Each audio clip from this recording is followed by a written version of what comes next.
अस्सलाम वालेकुम जी। शाहिद खान अफ़रीदी ये कहते हैं कि सबसे पहले मोहसिन नकवी साहब को ये सोचना चाहिए कि हमें कप्तान कितने अरसे के लिए रखना है। मीन टू से कि क्योंकि हमारे कैप्टन को इल्म नहीं होता कि उसने कितने अरसे के लिए रहना है। अब सलमान अली अगा साहब हैं वो उनके बारे में कुछ इल्म नहीं है क्योंकि शादाब खान भी पीछे लाइन में है और वो भी आ सकते हैं। तो सलमान को ये भी इल्म नहीं है कि वो अगली सीरीज़ में होगा या नहीं होगा क्योंकि बाबर आज़म पहले आपके कैप्टन थे, फिर बाबर चेंज हुए, फिर बाबर आ गए। आपने बाबर को हटा दिया और फिर रिज़वान को आपने करा दिया। रिज़वान अप्रॉक्सिमेटली 6 मंथ से भी उसने नीचे कैप्टेंसी की है और दुनिया में ऐसा कहीं नहीं होता। उनको मौका मिलता है और कम से कम उनको 4 से 5 सीरीज़ या 2 साल या कम से कम बना दें और उसे इल्म हो कि मैं मेरी ये टीम होगी और मैं खुद इसका कैप्टन हूँगा और मैंने इसको चलाना है। तो एक बात ये की है। दूसरी बात ये की है कि अगर आप के पास 2 ओहदे हैं, तो इस तरह से काम नहीं चलेगा क्योंकि हमारे चेयरमैन साहब के पास 2 ओहदे हैं। एक तो वो मिनिस्टर भी हैं वज़ारत दाखिला भी उन्हीं के पास है और चेयरमैन पीसीबी भी हैं। जब आप इस तरह के आपके पास 2 ओहदे होंगे तो उनको सँभालना बहुत मुश्किल है। और तीसरी एक और बात की है, इसकी फिर डिटेल में बात करते हैं। तीसरी बात ये है कि वो ये चाह रहे हैं कि कोई भी परफ़ॉर्मर पाकिस्तानी टीम में परफ़ॉर्म नहीं कर रहा। चाहे वो शाहीन शाह अफ़रीदी है, चाहे वो बाबर आज़म है, चाहे वो रिज़वान है, चाहे कोई भी है। ऑलरेडी रिज़वान और बाबर तो बाहर हो चुके हैं टी20 स्क्वाड से। तो चाहे कोई भी है, शाहीन शाह अफ़रीदी के बारे में भी उनकी यही राय है कि अगर वो नहीं परफ़ॉर्म कर रहा, तो उसे डोमेस्टिक में जाना चाहिए और डोमेस्टिक में चाहे ताकि उसकी लाइन लेंथ अच्छी हो जाए और वो जिस तरह पहले अच्छी डेथ बॉल्स कराता था और उसकी पेस थी, वो पेस उसकी अब वो रही नहीं है। तो हालाँकि उनके अच्छे ताल्लुकात हैं, उनके ससुर हैं और ससुर और दामाद का रिश्ता है, लेकिन वो चाह रहे हैं कि पाकिस्तानी क्रिकेट टीम बेहतर हो। और इसके साथ सबसे बेटर ये है कि जब आप इस किस्म की स्टेटमेंट देते हैं, तो इससे फ़ील ये होता है कि आप पाकिस्तान के साथ कितना मुख़लिस हैं, पाकिस्तानी टीम के साथ कितना मुख़लिस हैं। तो दूसरी बात हम ये कर रहे थे कि वो ये चाह रहे हैं कि मोहसिन नकवी अप्रॉक्सिमेटली 3 साल के लिए पाकिस्तान के साथ हैं, पाकिस्तान चेयर में होंगे और उनके पास एक और ओहदा भी है। लेकिन अब ऐसा हुआ है कि उनके इक़दामात भी अच्छे हुए हैं, लेकिन जिस हालत में उनको क्रिकेट मिली थी, उस हालत में क्रिकेट अब रही नहीं है। क्योंकि आपकी जो फ़ोकस है वो डिवाइड हो जाता है। आप एक तरफ क्योंकि पाकिस्तान के हालात थोड़े-थोड़े अब काफ़ी मतलब अब तो होते जा रहे हैं क्योंकि पिछले दिनों बहुत से वाक़यात हुए हैं। तो पॉलिटिकल हालात भी कुछ बेहतर नहीं है, तो हम पॉलिटिकल तरफ जाते नहीं हैं और टॉपिक नहीं है। लेकिन क्योंकि हालात जब ख़राब होते हैं, तो वज़ारत दाखिला भी उसको कंट्रोल करती है। सारा कुछ उन्हें ही करना होता है, बिज़ी शेड्यूल होता है उनका। इस बिज़ी स्केड्यूल में उनके पास पीसीबी का एक एक्स्ट्रा एक एडिशनल चार्ज भी है। तो मेरे ख़्याल में हम सब के ख़्याल में जब हम ब्यूरोक्रेट्स को इस किस्म की चीज़ें देते हैं तो पहले मुल्क ही गलत रास्ते पे जा रहा है। तो क्रिकेट भी अब तबाही के दहाने पे जा रही है क्योंकि जिस हालत में उनको क्रिकेट मिली थी, बेशक आपने स्टेडियम बना दिया, आपने चैंपियन ट्रॉफ़ी भी करा ली और लेकिन उसके बावजूद भी आपका ये फ़ॉरेस्ट एरिया जा रहा है क्योंकि हम जीत की तरफ जा नहीं रहे।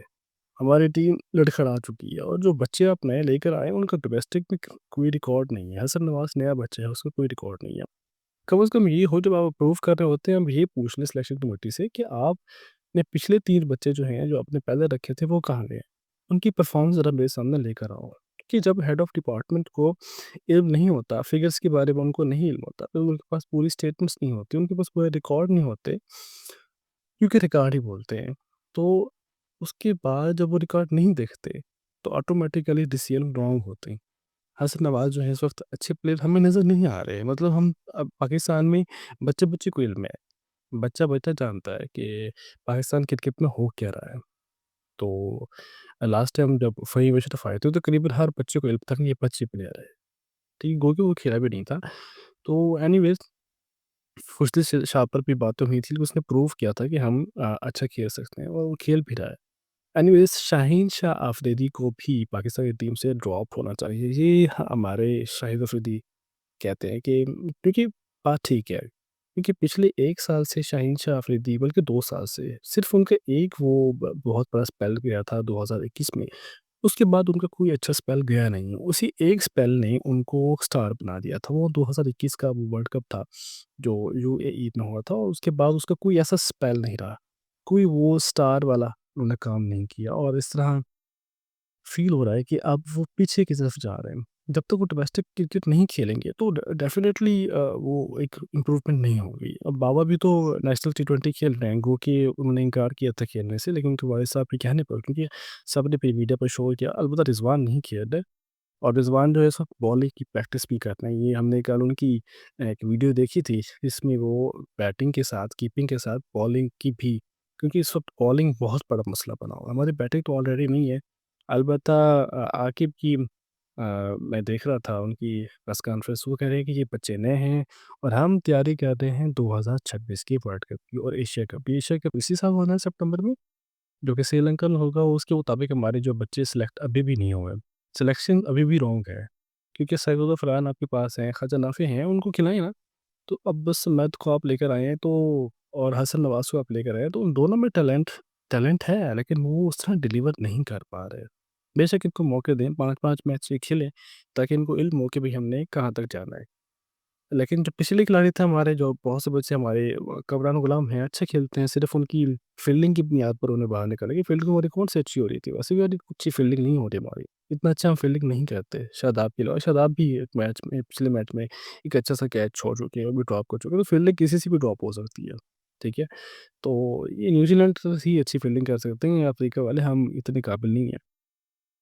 तो शाहिद आफरीदी यही कहते हैं कि शाहीन शाह को इस टीम से लीग आउट कर दिया जाए, क्योंकि अगर वो अच्छा परफॉर्म नहीं करेंगे तो ज़ाहिर-सी बात है पाकिस्तानी टीम पे वो बोझ हैं, और कोई भी जब बोझ होता है, इस वक़्त तो खैर आकिब भाई भी बोझ बने हुए हैं, क्योंकि ऑल इन ऑल वही नज़र आ रहे हैं, लेकिन ऐसा होता नहीं है। सिलेक्शन कमेटी की सारे जो लोग होते हैं, वो जब नए बच्चे एंटर करते हैं तो डेफ़िनिटली वो चेयरमैन पीसीबी के पास लेके जाते हैं और चेयरमैन पीसीबी इसका ऐलान करते हैं, वो अप्रूव करते हैं। अलबत्ता उनको देख लेना चाहिए। शहीनशाह को भी चाहिए कि वो डोमेस्टिक में वापस जाए और अपनी लाइन लेंथ और पेस को वापस लेकर आए। अदरवाइज़ वो पाकिस्तानी टीम पर बोझ है, और न्यूज़ीलैंड का दौरा सबसे मुश्किल दौरा होता है। वो बैठ जाता ना जाता, रेस्ट कर लेता, क्योंकि बाबर रिज़वान भी तो नहीं खेल रहे ना, वो भी तो ड्रॉप हुए पड़े हैं। तो ये ना जाता, पूरी टीम सारी जंग हो जाती और लक पता जाता। एनीवेज़ हम सीरीज़ तो हारने के करीब हो चुके हैं, सीरीज़ तो हम नहीं जीत पाएँगे। अलबत्ता ये देखने वाला होगा कि वनडे में हम लोग क्या करते हैं, और जो जिस क्योंकि बाबर के बारे में बहुत तनकीद होती है। बाबर था तो भी तनकीद, बाबर नहीं था तो भी तनकीद, अब बाबर नहीं है तब भी तनकीद हो रही है। तो बाबर पे रिश्ते तो वैसे ही चल रहे होते हैं। अलबत्ता उसके बाबर के रन्स आ रहे थे, ऐसा नहीं था कि उसके रन्स ना आ रहे हों। अफ्रीका के मैच में उनकी उसकी अफ्रीका की सीरीज़ में अच्छे रन्स आ रहे थे, उसका बल्ला बोल रहा था, लेकिन मैच विनिंग नहीं था, ठीक है।